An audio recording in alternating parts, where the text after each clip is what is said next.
こんにちは。今日はキャンドルに入れる香料について説明します。キャンドルは自分で香りをつけられるのが魅力の一つです。香料の種類もエッセンシャルオイル、アロマオイル、キャンドル用に開発されたキャンドル合成香料があります。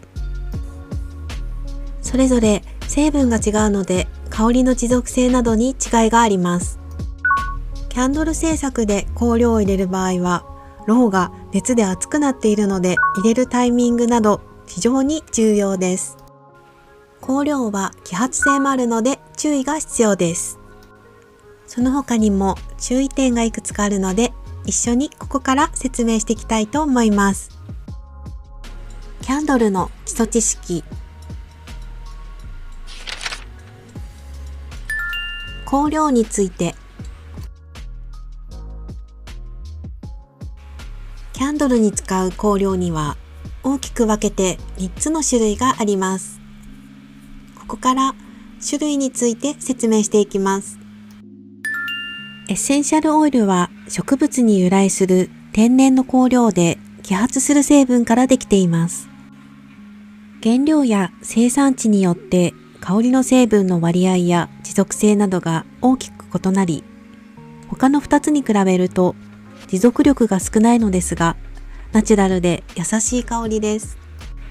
エッセンシャルオイルは精油とも呼ばれ、植物からごくわずかな量しか取れないものも多く、値段が高価なものが多いですが、一番癒しの効果が高い香料だと思います。アロマオイルは精油をアルコールやキャリアオイルなどで希釈し、香りのバランスを整えたものです。数種類の精油を独自にブレンドしたものもあります。合成香料は精油と同様の揮発成分を科学的に作ったもので、キャンドル専用の香料などがこれにあたります。手軽で持続力もあるのでとても使いやすいです。キャンドル専用に開発されているため、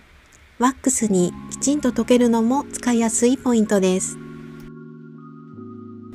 使う時の3つのポイント。その1、香料を入れるタイミング。香料はどれも揮発する成分があるため、高温でワックスに点火すると気化してしまいます。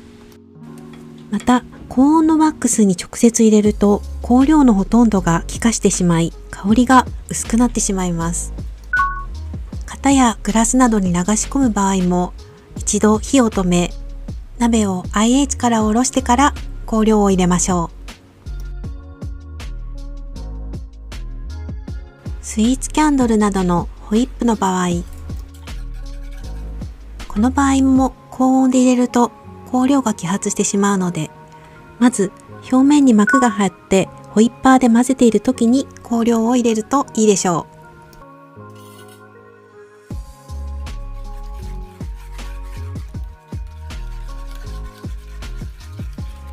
その2、香料を入れる場所。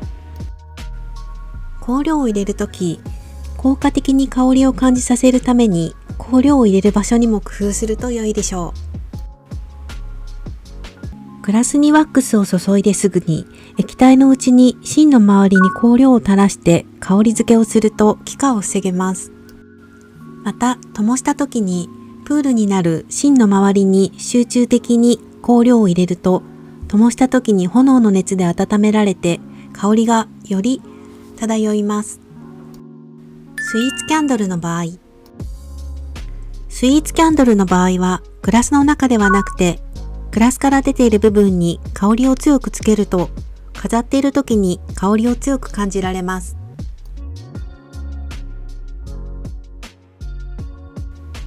その3、香料を入れる量に気をつける。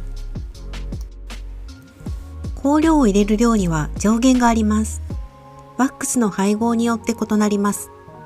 入れすぎると燃えづらくなってしまったり、すすが出たり、途中で火が小さくなってしまうなど、燃焼にも影響があります。また、入れすぎると固まらずに分離してしまうこともあるので、香料の入れすぎには注意しましょう。香料の入れれる量はワックスによって異なりますが、だいたい3から 6% が基準です。香料のダマを軽減するためにファイバーワックスなどを混ぜて香料の上限を上げた場合は 10% 程度まで入れれる場合もあります。グラスキャンドルを作る際によく使われるソイワックスなどは香料の上限がワックスによって異なる場合があります。香料を多く入れたフレグランスキャンドルを作りたい場合などは多く香料が入れれる仕様のソイワックスを選ぶといいでしょう。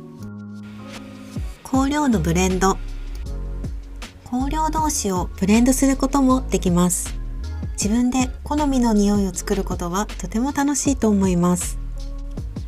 花由来の香り同士、柑橘系由来の香り同士などはブレンドしやすい組み合わせです。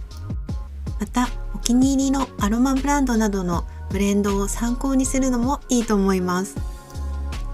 ニールズヤードのアロマのブレンドなどはとてもいい匂いで参考になります。よくある質問。お気に入りの香水を入れても大丈夫？よくいただく質問に、お気に入りの香水があるのだけど、キャンドルで作るときに入れても大丈夫ですか？というのがあります。これは、キャンドルがワックスという油でできているので、水やアルコールが入っている香水を溶かしたワックスに混ぜるのは非常に危険です。水と油は混ざりません。同じくマッサージオイルなどを混ぜることもやめた方がいいと思います。油の比重が合わない場合も混ざり合わずに固まった時に分離してしまうことがあります。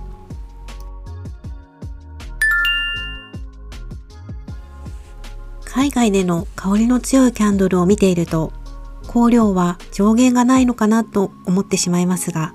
作ってみると香料を入れすぎて起こるトラブルはかなりあります。